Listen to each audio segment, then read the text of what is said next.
Mesdames et messieurs, bonsoir et bienvenue à cette dernière émission de l'année 2009 de On s'en parle. Je l'avais reçue il y a un an pour 2 émissions. Elle était venue nous présenter son livre « La proie » et nous raconter les sévices reçus pendant plusieurs années. Elle nous revient pour nous parler des volontaires autonomes et de son voyage à Lurin, un bidonville de la banlieue de Lima, au Pérou. Elle est allée avec un groupe prêter main forte à des religieuses qui s'occupent de jeunes filles de 3 à 16 ans abusées sexuellement. Mesdames et messieurs, de Rouyn-Noranda, Madame Martine Ayotte. Madame Ayotte, bonsoir. Bonsoir. Merci d'avoir accepté cette autre invitation. Si on commençait en nous expliquant qui sont les volontaires autonomes. Bien, les volontaires autonomes, en fait, c'est un monsieur qui s'appelle Michel Vachon, un ancien professeur d'Amos, de la région d'Amos, qui avait fait des voyages au Pérou, puis il avait constaté comment ces gens-là avaient besoin peut-être d'un soutien international pour arriver au niveau du développement. Et il a décidé de partir, lui, à sa retraite, un mouvement qui s'appelle les volontaires autonomes. Et ces volontaires-là, les gens qui sont recrutés, c'est des gens qui ont de la disponibilité pour aller faire des missions au Pérou, soit en construisant ou en s'impliquant. Est-ce qu'on parle seulement du Pérou pour ces... pour les volontaires autonomes, pour les volontaires autonomes, oui. On ne parle que du Pérou. C'est sûr qu'il y a d'autres projets qui sont sur la planche à dessin dans d'autres pays, mais actuellement, c'est principalement au Pérou. Ça va être la 3e année que les volontaires vont se rendre au Pérou. Donc, vous avez été à Lurin. Lurin qui est un bidonville de Lima, au Pérou. C'est un orphelinat. Vous avez été là aider des jeunes filles de 3 à 16 ans qui ont été abusées sexuellement. Oui. Mais en fait, oui, c'est ça. C'est pas un orphelinat. Vous avez nommé un orphelinat. On appelle ça là-bas un hoggar. C'est un foyer. Oui, on va en venir, justement, sur le hoggar tantôt. Oui, c'est plus un hoggar. Eux autres, ça veut dire foyer. C'est en fait comme un genre de foyer d'accueil parce que ces enfants-là ne sont pas adoptables. C'est des enfants qui ont encore des parents vivants. Donc, c'est pas possible d'adopter, en tout cas, ou dans de très, très rares cas, on va pouvoir adopter ces enfants-là. C'est des enfants qui ont été abusés sexuellement par un membre de la famille ou un voisin qui sont retirés du milieu familial et mis dans ce foyer-là pour assurer leur protection. Est-ce que ça a été dur pour vous ça vous a rappelé de douloureux souvenirs? Honnêtement, non. Non, pas du tout. Ça n'a pas été difficile parce que c'était de voir... c'est difficile à expliquer parce que là-bas au Pérou, je vais commencer par expliquer un peu le contexte, pourquoi ils sont retirés de leur milieu familial. C'est qu'au Pérou, la loi est excessivement sévère. Un abus sexuel sur un enfant va entraîner de 30 à 35 ans de prison ferme. Et la raison pour laquelle les enfants vont être mis dans un foyer comme ça, c'est que leur vie devient en danger. Parce que 45% de taux de chômage dans ce pays-là et les gens sont très, très, très pauvres. Donc, les parents, s'ils ont à choisir entre un enfant et quelqu'un qui va être une source de revenus, le choix est assez... Oui, c'est ça. Fait que c'est l'abuseur, lui, s'en sort relativement assez bien et les enfants sont placés dans ce foyer-là. Moi, on m'avait demandé d'aller rencontrer ces enfants-là pour leur montrer que c'était possible dans la vie de s'en sortir et de pouvoir devenir quelqu'un dans la société malgré les abus. Donc, pour moi, non, ça n'a pas été nécessairement difficile parce que je me reconnaissais à travers ces enfants-là. C'est sûr que c'est peut-être la chose qui a été la plus surprenante, c'est que j'ai vu qui j'avais été. Parce que je me revoyais enfant dans certains de ces enfants-là. J'ai vu qui j'étais et qui je suis devenue. Fait que ça a été une expérience positive parce que je voyais tout le chemin que j'avais pu parcourir, puis jusqu'à quel point, oui, on pouvait s'en sortir dans la vie malgré les épreuves qu'on pouvait subir. Et vous en êtes une preuve vivante. Oui, exactement. Et pour les enfants, ça a été un gros plus pour eux autres parce que ces enfants-là n'avaient jamais été en contact, c'est surprenant, c'est assez surprenant, ils n'avaient jamais été en contact avec un adulte qui avait vécu des sévices de ce genre-là. Donc pour eux autres, c'était de voir que j'arrivais à voyager à travers le monde, que j'arrivais à manger 3 fois par jour et à m'en sortir. Ça a été comme un déclencheur d'espoir parce que ces enfants-là qui sont placés dans des foyers sont très bien. En passant, ils sont très, très bien et elles sont très heureuses. Tu sais, nous autres, ici, on a comme un préjugé par rapport à des foyers de ce type-là. C'est ça, exactement. Mais là-bas, ces enfants-là... Ce n'est pas pareil. Non, c'est pas pareil. Ces enfants-là sont vraiment heureux. Ils sont très bien traités aussi. Et de voir que le problème que les religieuses ont avec ces enfants-là, c'est elles pensent que même si elles vont à l'école, ça donnera rien, qu'elles ne valent plus rien. Parce que là-bas, le fait qu'elles ne soient plus vierges, c'est comme si elles ne valaient plus rien. Tu sais, les philosophies, les mentalités sont différentes. Sont très différentes. Et là, de voir qu'il y a une femme adulte qui est mariée, qui a 5 enfants, qui voyage à travers le monde pour aider et apporter un message d'espoir, ça a fait un déclencheur. Et il y en a que ça les raccroche à l'école. Là, ça leur donne plus une motivation. Ils ont comme eu une motivation à dire, ah oui, OK, si je vais à l'école, si je m'instruis, j'ai plus de chances de m'en sortir que si je ne fais rien. OK, exactement. Parce que c'est sûr que quand vous dites que vous voyagez à travers le monde, vous arrivez à peine du Vietnam. Alors, c'est pour ça qu'elle nous disait qu'elle avait un petit peu de misère avec le décrochage horaire. Et puis, quand on prend l'avion là-bas à plus 40, on arrive ici, ce n'est pas la même chose. C'est pour ça que... Est-ce que vous avez été capable de faire des interventions auprès de ces jeunes filles-là, des interventions directes? Quelques-unes, parce que c'est sûr que moi j'avais une limitation au niveau de la langue. Oui, c'est sûr. Je ne parlais pas du tout espagnol parce que quand l'offre est arrivée, c'est arrivé quelques mois avant le départ. J'avais pas beaucoup le temps de me familiariser avec la langue, donc il y avait une personne qui traduisait pour moi ce que j'avais à dire et ce que l'enfant avait à dire. Et c'est sûr qu'il y a eu une limitation à un moment donné parce qu'il y a des enfants qui ne veulent pas nécessairement passer par un intermédiaire pour dire ce qu'elles ont à dire. Mais les interventions qu'il y a eu plus ont été plus en fonction de... Ce qu'elles cherchaient à savoir, c'est est-ce que tu réussis à être heureuse? Est-ce que tu peux réussir... Après tout ce que vous avez subi, de vous voir de même aujourd'hui, pour eux autres, c'était presque impossible. C'était impossible dans leur tête. Dans leur tête, c'était impossible parce qu'il faut comprendre qu'au Pérou, la situation est assez particulière parce qu'à 16 ans, ils sont majeurs. Nous, c'est 18, eux, c'est 16. C'est la raison pour laquelle le regard, c'est jusqu'à l'âge de 16 ans. Et à 16 ans, elles sont remises à la société. Et il y a beaucoup de chances qu'elles se ramassent dans un bidonville. Encore une fois. Encore une fois, okay. Et que le cercle se répète. Et la seule façon pour elle de casser ce pattern-là, c'est de se prendre en main, de se dire, OK, moi, je vais utiliser le maximum de potentiel qu'on me donne. Parce qu'en fait, les religieuses qui sont sur place leur permettent d'aller à l'école, leur permettent de s'instruire et d'avoir un métier en sortant à 16 ans. Ce qu'elles n'ont pas quand elles sont dans leur foyer à la maison, parce qu'elles peuvent pas. Il y a des écoles dans les bidonvilles, mais ils n'ont pas d'argent pour leur permettre de poursuivre longtemps l'école. Ce qui fait que les possibilités de s'en sortir sont plus minces. Et là, le fait qu'elles soient au Hogar, elles ont un choix à faire. Soit qu'elles décident que oui, je vais utiliser le système et je vais essayer de m'instruire le plus rapidement possible pour, à l'âge de 16 ans, être autonome.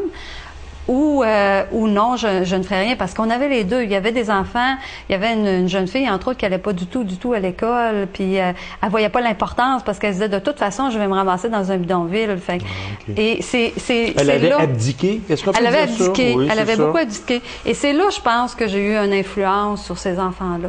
Parce que là, ils voyaient que, regarde, l'école, c'est peut-être plus important qu'on pense.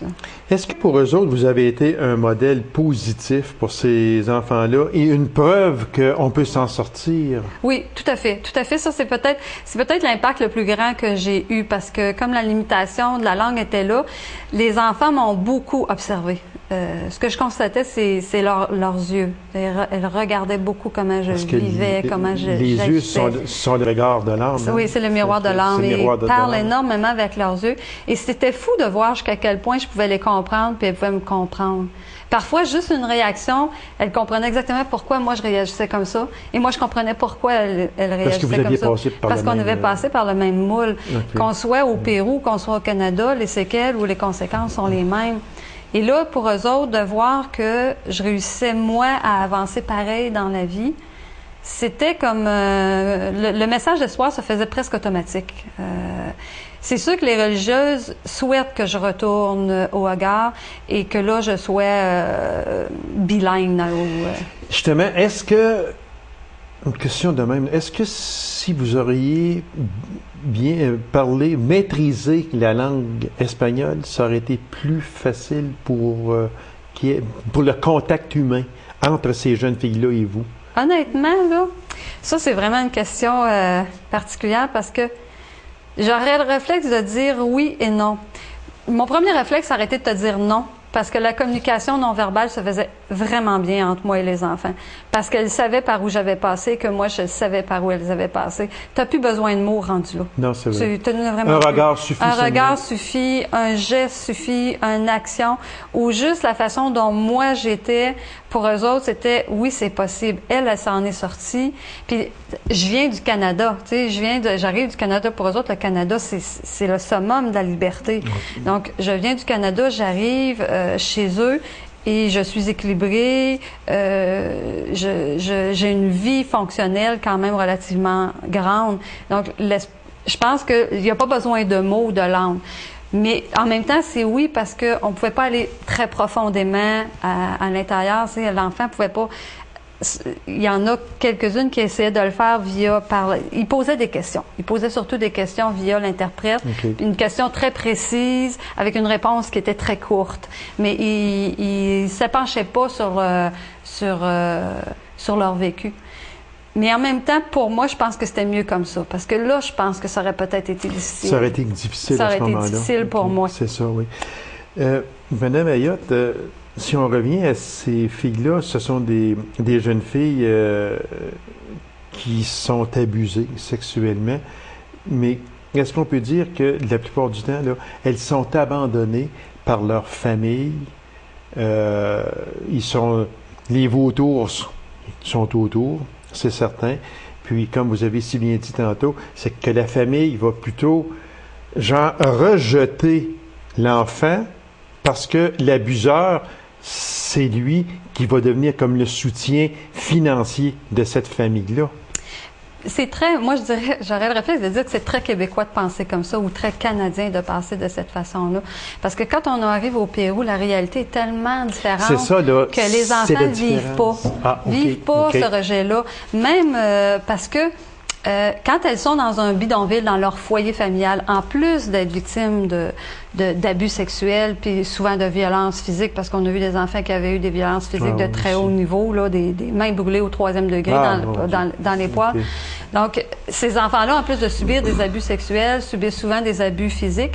Mais en plus de ça, elles sont sous-alimentées, ils sont tellement pauvres, surtout l'alimentation, ils n'ont pas d'eau, ils n'ont pas de... L'avion, je sais pas, moi j'ai dit l'avion citerne, c'est pas ça. Eux autres, il n'y a pas d'eau dans les villages, il n'y a pas d'eau dans le bidonville. Donc, c'est un citerne qui passe une fois par semaine pour donner de l'eau, mais des fois, tu ne te rends pas jusqu'au bout de ta semaine, tu manques d'eau.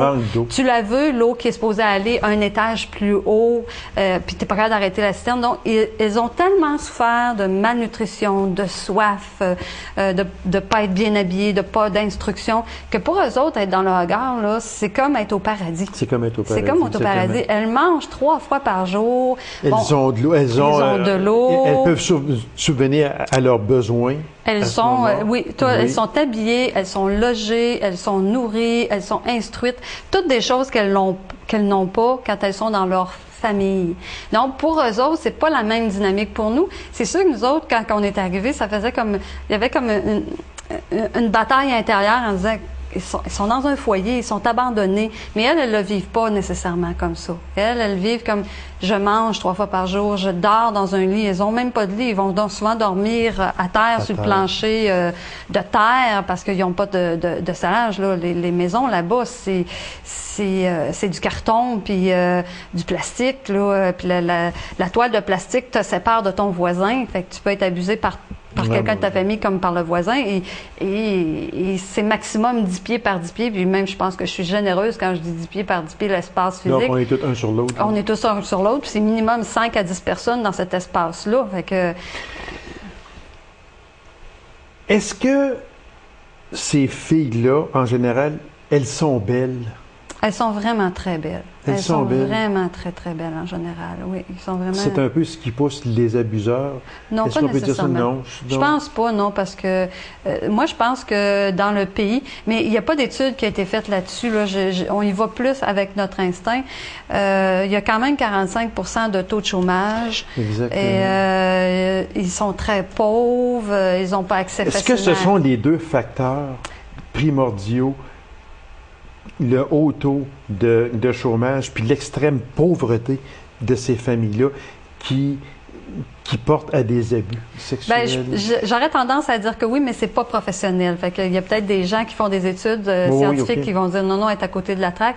Mais moi, c'est sûr que le coup, vous avez ressenti, sur le coup, moi, c'est un peu de même que je le vois parce que la promiscuité est hallucinante. Là. Quand tu as juste une toile qui te sépare de ton voisin, c'est peut-être pas nécessairement ton père ou ton grand-père qui vit dans la même maison, mais c'est peut-être le voisin de l'autre côté qui a juste à lever la toile puis à abuser. Là. C'est pas, on parle pas de maison avec des murs solides. Là. On parle d'un tissu là, qui sépare une maison d'une autre. Là, vous êtes après me dire là, que dans cette maison-là, il peut y avoir simplement un petit rideau, une toile en plastique ou peu importe qui va séparer non pas le père, la mère des enfants, mais ça peut être le voisin. Oui, tout à fait. Puis vous me dites tantôt, vous m'avez dit que ces filles-là sont très belles. Donc, l'abuseur n'a pas grand-chose à faire en ce sens qu'il y a juste à lever une toile. Mais je pense pas que ce soit la beauté d'un enfant qui va déterminer si l'abuseur va être là, parce que la plupart du temps, il y a des gros problèmes d'alcoolisme à l'intérieur du pays. Donc, moi, je pense qu'ils prennent le premier enfant qui est sur le bord, puis ils soulagent une peine, une colère, peu importe. Il n'y a pas de raison qui justifie que cette personne-là fasse un acte criminel de cet ordre-là sur un enfant. Et jamais il y en aura, peu importe qui ils sont. Mais il y a tellement de promiscuité que c'est peut-être favorable à ce qu'il y ait des abus, en fait. Quand tu dors à 7-8 dans le même espace carré, puis que tu es séparé par une toile pour un autre 7-8 personnes dans un autre espace carré. Qui n'est peut-être pas parent avec l'autre du tout, peut-être. Qui n'est peut-être pas du tout parent. Que tu n'as rien dans la vie de positif, que tu n'as pas de travail, que tu n'as rien pour te valoriser. Mais à un moment donné, l'agressivité fait que tu t'abuses peut-être, là, mais... on va revenir, si vous me permettez, Madame Ayotte, sur le Hogar, très brièvement. C'est là que les jeunes filles s'en vont, et puis c'est tenu par des religieuses. Oui. C'est ça? Oui. Fait que c'est comme une grosse maison de pension? C'est comme une maison d'hébergement, je dirais. C'est plus comme une maison d'hébergement. C'est sûr que ces enfants-là, elles sont en général cachés. Il y a plusieurs hogars de ce type-là au Pérou. Il y en a pour les garçons aussi, parce que les garçons sont malheureusement pas à l'abri de ça. Donc, il y a des hogars pour enfants, garçons abusés, que je ne suis pas allée voir à l'intérieur. Qui ne sont pas avec les filles. Qui ne sont pas avec les filles. Et ces enfants-là sont cachés. Ils viennent d'un peu partout au Pérou parce que si elles sont rendues à être placées dans un hangar, c'est qu'à quelque part, la police est au courant qu'il y a un abuseur et elle sait c'est qui l'abuseur. Donc, il va y avoir éventuellement procès. Pour cet abuseur-là. Donc, souvent, l'abuseur, lui, veut essayer d'éliminer l'enfant pour ne pas aller en prison. C'est ça. Donc, les enfants sont cachés. Elles sont cachées dans ces regards-là. Ils sont parfaitement conscients du danger qu'elles courent. Dans ces regards-là, vous me disiez tantôt que les jeunes filles, bon, elles mangent 3 fois par jour, ont de l'eau, puis tout ça, versus, c'est le contraire complètement lorsqu'ils vivent dans leur maison, si on peut appeler ça une maison. C'est peut-être hypothétique ce que je vais dire là, mais si elles se font abuser sexuellement, est-ce qu'il y en a qui font par exprès pour avoir une vie beaucoup plus facile? Non, mais non, jamais dans 100 ans. Non, jamais, non, jamais dans 100 ans. Il n'y a pas un enfant qui se souhaite ça. Non, jamais. Non, je ne pense pas du tout. Parce qu'elles ne savent pas qu'il y a quelque chose d'autre. Hein? Si elles savaient, elles resteraient peut-être moins longtemps dans le climat de violence. Elles ne le savent pas. Elles ne savent pas. Ça, c'est à un moment donné, je prends un exemple, à un moment donné, il y a une petite fille qui est arrivée au Hogar, qui avait les mains brûlées, que je vous parlais tantôt, au 3e degré. Elle avait vu passer en dessous de son pont d'abus physiques, sexuels. Elle avait à peu près 8 ans. Elle avait un passé très, très, très lourd de violence.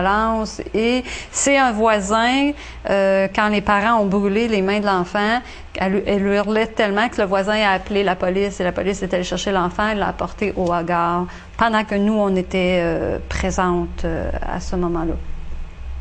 Et c'est souvent quelqu'un d'autre qui va déclarer l'enfant. C'est souvent un voisin ou une mère qui peut pas nécessairement se passer du revenu de son mari, mais qui ne veut plus que l'enfant subisse ça. Elle va aller le porter à une place où l'enfant va être pris en charge et en sécurité. Fait que c'est des enfants qui sont abandonnés, mais en même temps, parfois, dans un but de protéger. On dit que, vous en avez parlé un petit peu tantôt, mais au Pérou, un agresseur qui est reconnu coupable est passible de 35 ans de prison ferme. C'est donc dire que les jeunes filles qui sont hébergées doivent être très encadrées à ce moment-là, quand elles sont hébergées dans le Hogar. Dans quel sens? Je n'ai pas vraiment saisi la C'est que ces jeunes filles-là, lorsqu'elles sont abusées, si on trouve le coupable, c'est 35 ans de prison. C'est donc dire que ces jeunes filles-là sont toujours aux aguets. Oui, c'est sûr qu'ils sont aux aguets. C'est évident qu'elles sont inquiètes. Moi, j'ai vu des enfants, on avait une espèce de petit combi. Un combi, c'est... les autres, ils appellent ça un combi, mais c'est comme une vanette... entre guillemets 15 passagers, mais en fait, c'est plus une 9 passagers où on était 30 empilés là-dedans pour aller reconduire les enfants dans la ville de Lurine à l'école secondaire, parce que dans le bidonville, il n'y a pas d'école secondaire, ils doivent se déplacer. Okay. C'est une des raisons pour laquelle les enfants vont jamais au-delà. Ils vont peut-être faire une première, deuxième, troisième année, puis après ça, ils vont arrêter, parce que de toute façon, ils ne pourront pas se rendre à Lurin, ils n'ont pas les moyens financiers pour y aller. Les religieuses peuvent le faire. Et on voyait parfois des enfants qui voyaient, en sortant du Hogar, ils savaient qu'il y avait des hommes ou quelqu'un sur le bord de la porte. Là, ils se cachaient. Tu les voyais se descendre. Ça ne veut pas dire que c'était leur père qui était là ou leur abuseur, ou parce que je dis leur père, parce que c'est pas nécessairement leur père, ça peut être leur frère, leur grand-père, leur oncle, peu importe. Elles se cachaient là parce qu'elles avaient peur d'être retracées. Elles ont très peur d'être retracées par leur famille immédiate, ça c'est sûr. Est-ce qu'on peut dire que ces filles-là, on parle de ces jeunes filles de 13 ans, c'est quasiment un bébé de 3 ans, je veux dire, excusez, c'est quasiment un bébé encore, de 3 ans à 16 ans, ça veut dire qu'elles vivent dans la crainte continuellement? Oui, elles vivent dans la crainte continuellement. Mais je veux vous dire, ça, c'est pas différent d'un enfant qui vit ici. Un enfant qui vit ici, il vit dans la crainte continuellement. La seule différence, c'est qu'il n'a pas été placé, puis il ne voit pas d'où vient l'agresseur. Quand tu es dans la maison chez vous, tu sais d'où il va venir l'agresseur, puis quelle stratégie il va utiliser. Quand tu es dans le Hogar, tu as une inquiétude. C'est sûr que eux, leur vie est plus en danger parce que souvent l'agresseur veut éliminer l'enfant pour éviter le procès. Parce que et le 35 ans de 35 ans de prison. C'est sûr qu'ils ont une charge supplémentaire. Mais au niveau de la peur reste la même. Quand tu es dans la maison chez vous, là, moi je me souviens, quand j'étais dans la maison chez nous, puis que la nuit arrivait, là, c'était l'état de panique général. Là, je savais ce qui s'en venait. Là, puis je savais que ça ferait mal. Fait que c'est la même chose que tu sois ailleurs ou ici. Exactement. Fait que, est-ce qu'on peut dire que la mère va préférer se ranger du côté de l'agresseur pour protéger sa source de revenus? Malheureusement, la réponse est oui au Pérou, pour la majorité des mères. Il peut y avoir quelques exceptions, il y en a toujours, mais effectivement, la survie de l'ensemble de la famille dépend souvent parce que malheureusement, c'est souvent le père ou le grand-père ou l'oncle qui vit sous le même toit qui est l'abuseur, souvent. Donc, évidemment, c'est une ressource de revenus. L'enfant, elle n'apporte rien. Une fille, en plus, ça vaut rien au Pérou. Là. Ça apporte rien pour... De pécunier. De pécunier. Fait que c'est certain qu'à un moment donné, la mère, entre guillemets, c'est drôle parce que tu es obligé d'un peu comprendre sa position. Elle peut avoir 4, 5, 6 enfants à nourrir. Et sa seule source de revenus risque de se ramasser en prison. Ça veut dire que ces 6 enfants vont peut-être mourir de faim. Fait qu'elle va choisir la loi du moindre mal. Elle a un choix à faire. C'est dommage parce que c'est pas nécessairement le meilleur pour l'enfant. Mais ça doit être un choix déchirant pour la mère. Ah, ça doit être terrible. Ça doit être terrible. Ça doit être très, très déchirant. C'est sûr qu'on a vu dans le Hagar des enfants où le choix de la mère semblait pas du tout déchirant, là, parce que la mère semblait aussi violente, sinon autant que l'abuseur. Okay. On a vu un peu de tout. Mais j'imagine qu'une mère qui est obligée de dire je vais placer ma fille parce que je risque de faire mourir de faim mes 3 ou 4 autres enfants si je dénonce mon conjoint, ça ne doit pas être facile à prendre comme décision. Ces jeunes filles-là doivent quitter le Hagar à 16 ans. Oui. Pourquoi à 16 ans? Parce que c'est l'âge de la majorité au Pérou. Et les religieuses essaient de trouver des nouvelles alternatives. Actuellement, elles sont beaucoup là-dedans, essayer de trouver des nouvelles alternatives parce que à 16 ans, nécessairement, elles les rendent à la société et malheureusement, effectivement, la plupart des jeunes filles vont se ramasser dans un bidonville avec un conjoint qu'ils vont avoir pris rapidement pour pouvoir assurer leur survivance. Et le Pérou, pourquoi 16 ans? Bon, il y a la majorité et il y a aussi le fait que au Pérou, on donne une poche de riz par semaine, par enfant, jusqu'à l'âge de sa majorité. Donc, elles sont capables d'assurer la survie de la nourriture de ces enfants-là jusqu'à l'âge de 16 ans. Mais passé ce délai, elles n'ont plus les moyens ni le soutien parce qu'elles ne sont pas subventionnées par aucun organisme de là-bas. Donc, c'est des levées de fonds, elles louent. On a vu, c'est vraiment hallucinant parce que tu as le Hagar, tu as la bâtisse principale, tu as les dortoirs pour les enfants. Et là, à un moment donné, un vendredi, on voit le branle-bas de combat, les enfants font des bagages, ils s'en vont. Ils partent tous à l'école du village, dormir pendant 3 jours parce que là, les religieuses ont loué le Hagar durant une fin de semaine pour un forum jeunesse. Ça faisait tellement contraste. Tu vois les enfants favorisés, très riches, arriver avec faire un forum jeunesse au Hagar pendant que les petites filles vont dormir sur le plancher. Contraste, hein? Le contraste était hallucinant. Sauf que là, ils ont un revenu qui rentre, qui va permettre aux religieuses de faire avancer encore la cause des enfants. Si vous tracez un bilan de ce périple-là, ce serait quoi? Bien, pour moi, ça a été très positif. C'est sûr que c'est pas facile de voir la souffrance aussi grande que ça ailleurs, parce que là, tu la contournes pas. Tu la vois ici, elle est épurée. Elle est souvent épurée, les enfants. On n'en parle pas trop, on voit pas trop. Là, on la voit, tu sais, on la voit, puis il n'y a pas d'épuration, c'est brut. Mais en même temps, ça m'a fait comprendre jusqu'à quel point j'avais de la chance, moi, dans la vie. Tu sais. Malgré tout ce qui s'est passé, j'ai beaucoup de chance dans la vie parce que je m'en sors. Exactement. Puis vous êtes un modèle, Madame Ayotte, et je le dirai jamais assez avec tout ce que vous avez vécu et de vous voir aujourd'hui. Bien, bravo. Puis je sais que si vous pouvez aider encore autant ces jeunes filles-là ou n'importe quelle autre jeune fille, vous allez le faire et avec grand courage. Merci beaucoup, Madame Ayotte. Puis j'aimerais que, si vous y retournez, qu'on se reparle encore. Parce que si on peut juste aider une jeune fille, bien, bravo. Bien, juste signaler que c'est la levée de fonds en fin de semaine à Rwanda ou la salle de Quai Méga, s'il y en a qui veulent faire des dons. C'est parfait. Alors, merci beaucoup, Madame Ayotte. On va sûrement se revoir en 2010. Bien, merci. C'est moi qui vous remercie. Alors, mesdames et messieurs, dernière émission de l'année 2009. Alors, je vous souhaite de passer de très belles fêtes. Soyez prudents et on se revoit en janvier 2010. Au revoir.